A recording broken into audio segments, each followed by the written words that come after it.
இவ ஒருத்தி கண்ணு முன்னாடி வந்து நின்று எரிச்சலை கிளப்பிக்கிட்டு இருக்கா அப்படின்னு நிவின் பயங்கரமாக கடுப்பாகிறாரு. என்னடா இது கொடுமை, நம்ம வந்து ஹெல்ப் பண்ண போய் காவேரி இந்த நம்மளை டென்ஷன் படுத்தி விட்டுட்டா, இந்த ஜென்மத்தில் அவள் மூஞ்சிலே முழிக்கக்கூடாது, உங்கள் அக்கா மூஞ்சிலே அப்படின்னு பயங்கரமாக கடுப்பாகிறாரு. அவங்க வீட்டில் எல்லாருமே நீ போய் பக்குவமாக இருக்கணும், படிப்பு தான் உனக்கு ரொம்ப முக்கியம், அதனால் நீ படிப்பை முடிச்சிரு, விட்டுறாது அப்படின்னு அவங்க அம்மா அவங்க அக்காலாம் சொல்லி அனுப்புகிறாங்க.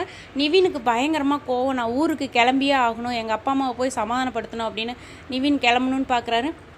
என் வாழ்க்கையில் ஒன்றை மட்டும் நான் ஜென்மத்துலேயும் என் மனைவியை ஏற்றுக்கவே மாட்டேன், இந்த லைஃப்பில் நான் எதிரி நினைக்கிறதே காவேரி தான் அப்படின்னு பயங்கரமாக வந்து டென்ஷனாக பேசுகிறாரு நிவின். அப்போ வந்து பயந்துடாத, உன்னை விட்டுட்டுலாம் எங்கேயும் போக மாட்டேன், ஆனால் உங்ககிட்ட டச்சே வச்சுக்க மாட்டேன் அப்படிங்கிற மாதிரி பயங்கரமாக நிவின் பேசுகிறாரு. இதெல்லாம் கேட்டுட்டு யமுனா அழுகிறாங்க, ஊருக்கு கிளம்புறாங்க வேகமாக. இனிமே தாங்க நிவினோட ஆட்டம் ஆரம்பமாக போகுது.